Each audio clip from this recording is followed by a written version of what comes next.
Hi everyone, my name is Alice and sometimes I get lost in the Sims, so let's get lost together, shall we? Hi guys, I'm back. Well, at least with one video for now.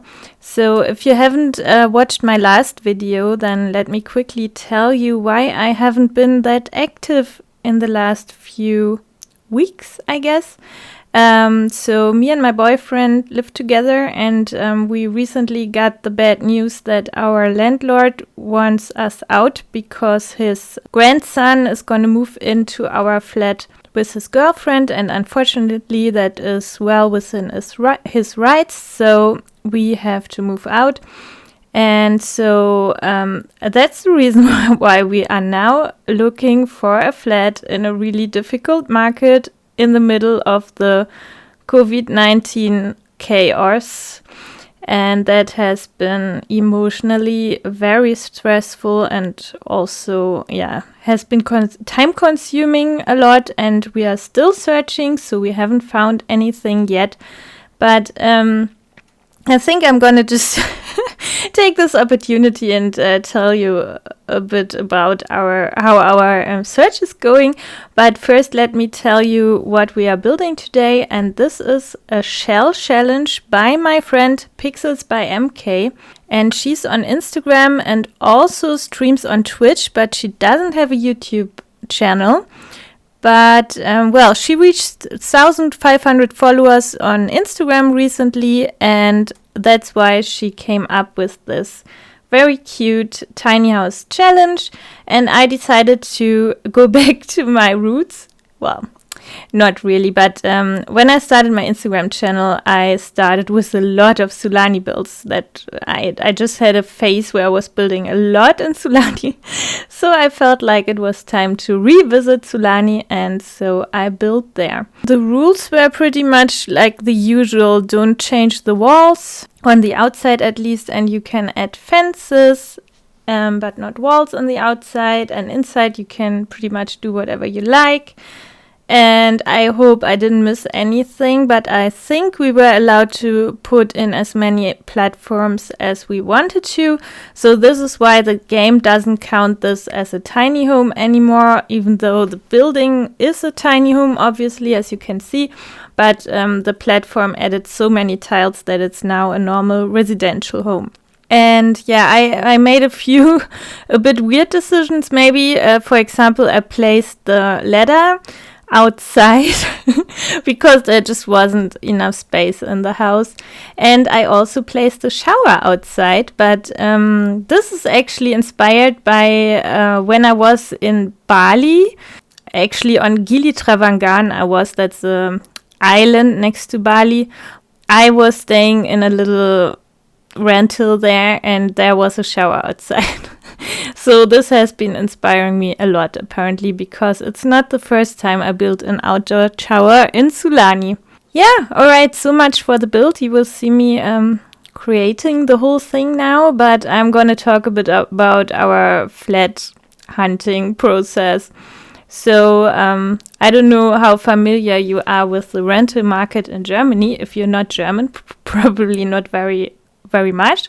So we've got some online platforms, and one of them is the most popular, I would say, or one or two of them are the most popular. So we're looking there.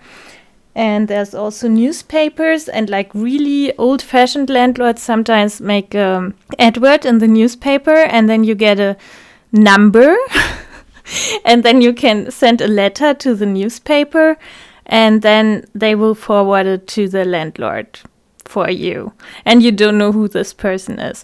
And then there's also people on the market who are actually looking for someone to move into the flat that they are renting at the moment to get out of the contract earlier. So if you want to move out, you have to write an official letter to your landlord stating that you want to terminate the contract or whatever, and usually it's 3 months until the contract is then terminated.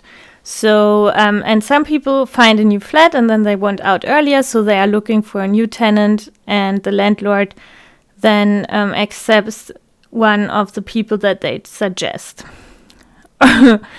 in theory.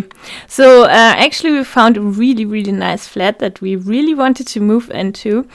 And we were already making all these plans, and because we were really excited, it was exactly what we were looking for.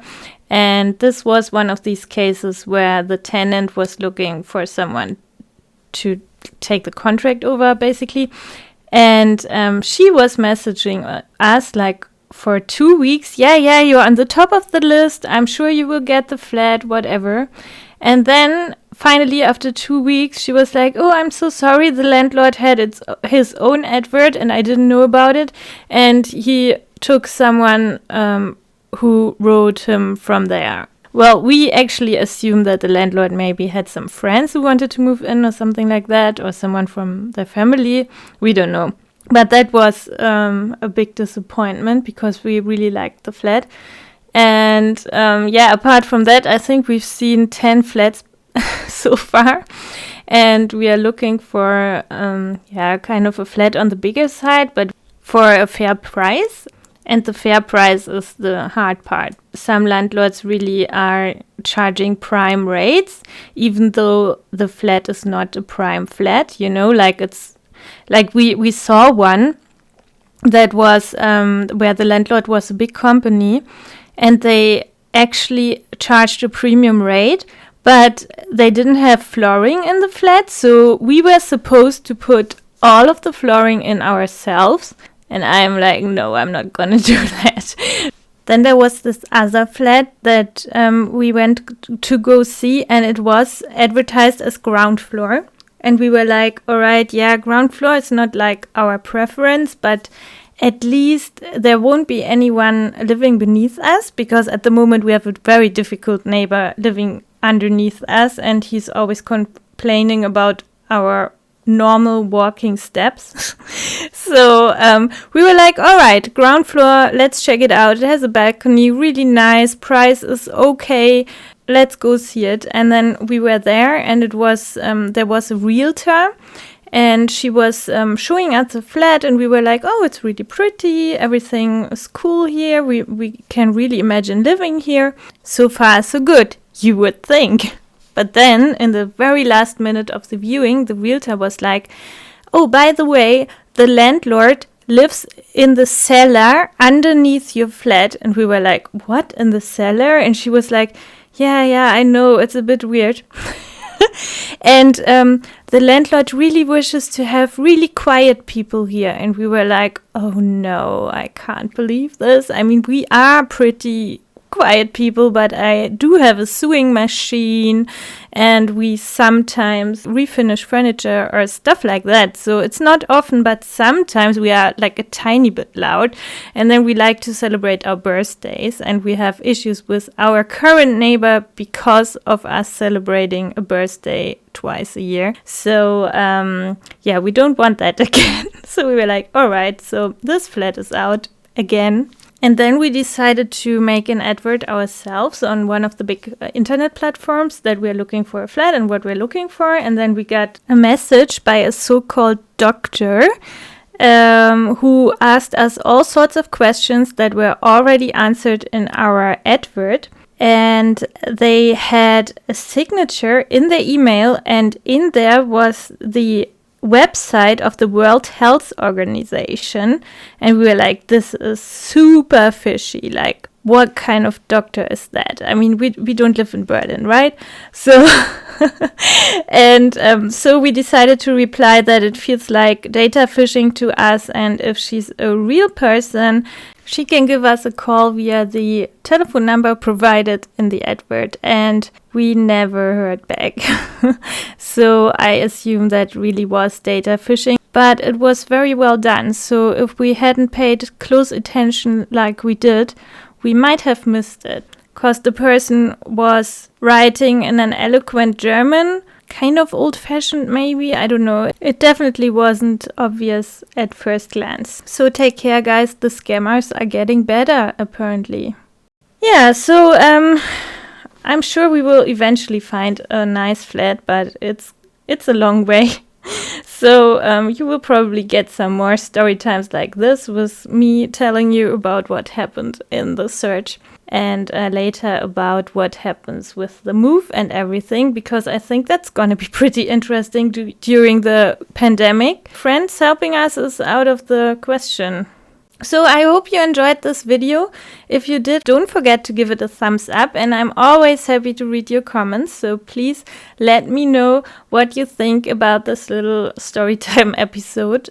And if you want to hear more, for example, about our downstairs neighbor and his issues.